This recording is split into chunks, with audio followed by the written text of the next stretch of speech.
Hello there everyone, and welcome back to Nisi Learns to Tarot, and I am Nisi, your hostess with the mostest, head weirdo, lead dork, and goofball extraordinaire. So what I thought we would do today, and I'm a little nervous, so please bear with me guys as I fumble through this, but we're going to do a little 3-card reading for the collective for the week ahead. I've done this on myself, like I practice on myself all the time, but I have never done a public reading, so to speak. So I am so nervous about this, you guys, so just please bear with me.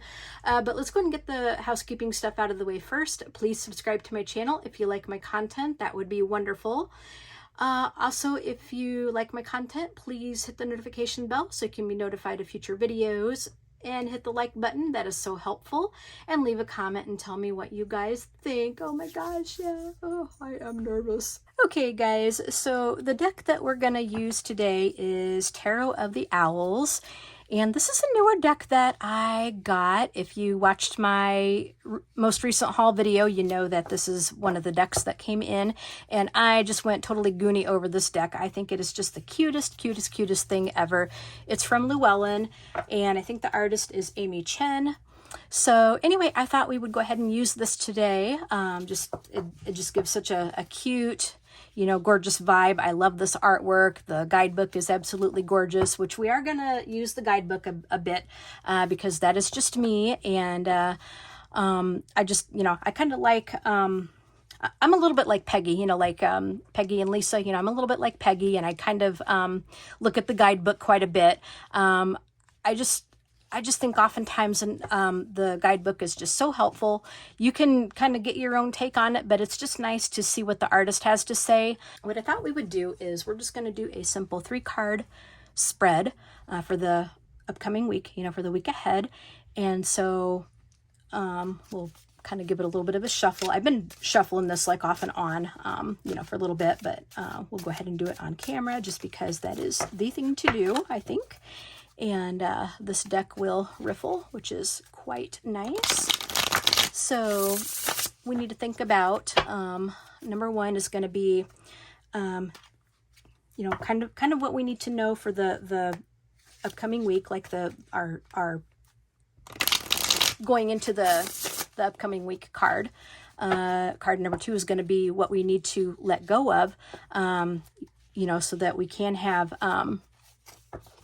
a week to remember.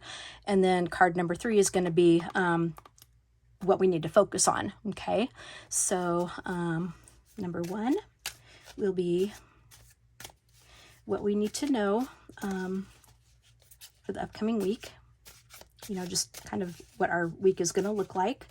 Number 2 is going to be what we need to let go of.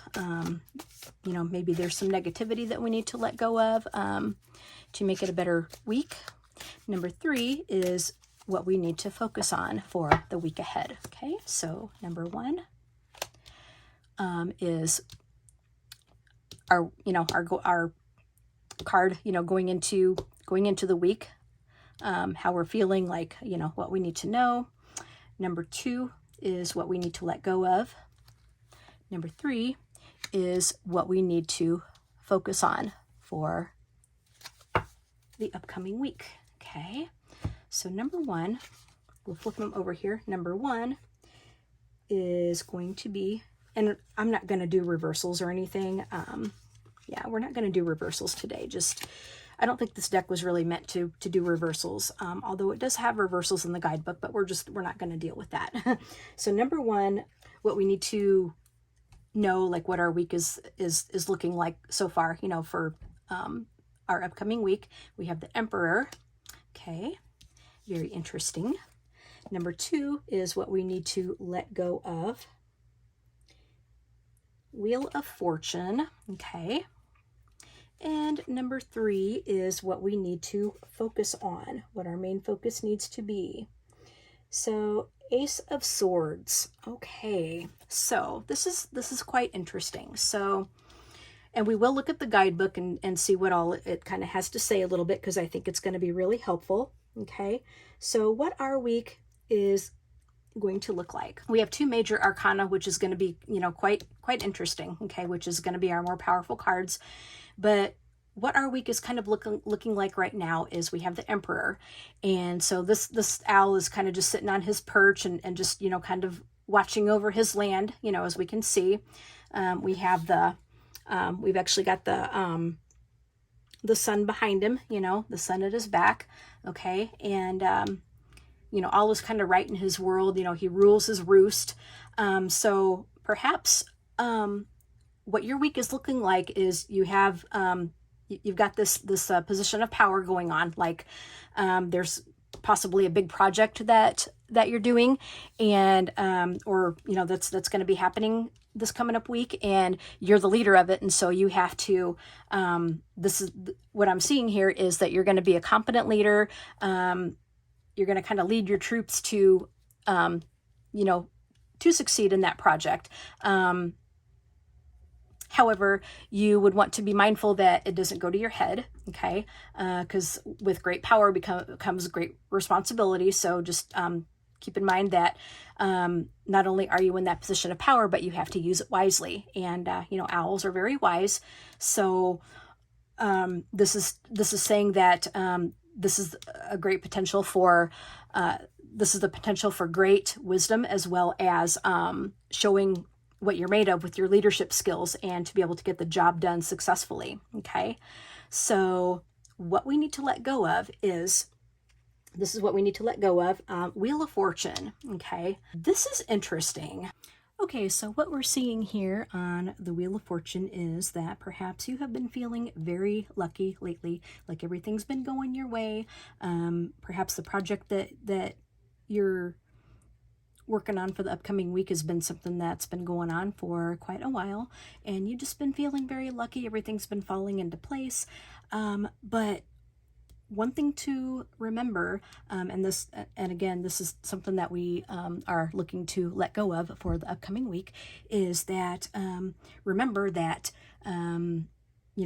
you may be feeling lucky now, but that wheel is always turning and things can kind of change. So, don't get too cocky in your head. Just remember that you can't always depend on luck. You have to kind of depend on your own wits and stuff. And so, don't get too cocky in your head and think that, oh, well, I've been lucky so far, it's just going to continue. It may change, and you may have to adapt to maybe some unforeseen circumstances that may come up. Okay, so then this one here is the Ace of Swords, and so this was interesting, like what to focus on. Now, again, this is a minor arcana, so this kind of has like secondary influences to the majors, as we know. This one normally represents like some chaos, like some upheaval going on, but according to our guidebook on the owls is that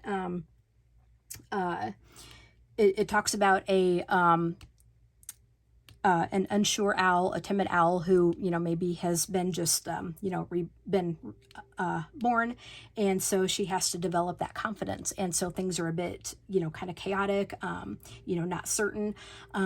So something to look at is that I think what we're seeing here is to keep our eye on the prize, because if we let our mind wander too much, we're not going to be able to see the main focus, and things could go like totally just out of whack and out of balance. So we want to make sure that we keep our mental clarity, so that our mind doesn't go all over the place, which I know for me that that happens all the time. I get so much on my mind, and it's really hard to just kind of focus on just the one thing. But remember that you're in this position here, you're being the leader, you're the boss, things are going so well, things are continuing to go well, and to make sure that they stay going well, keep your thoughts in check. Maybe just you may have to just kind of buckle down and not think about like some of this extra stuff that is beyond the task at hand. So keep your eye on the prize, and your project or event, whatever it is that you're leading, is should fall into place. Okay, guys, I think that does it. So, oh my goodness, yeah, I think that does it. Oh my gosh, like first time me ever doing anything like this. So, anyway, I hope this was helpful and that you guys enjoyed this. This was quite the new exploration for me. So anyway, I'm gonna go ahead and get this edited and uploaded for you guys. You all have an awesome day, and remember, keep your eye on that prize. All right, guys, talk to you later. As always, sending much love. All right, bye everybody.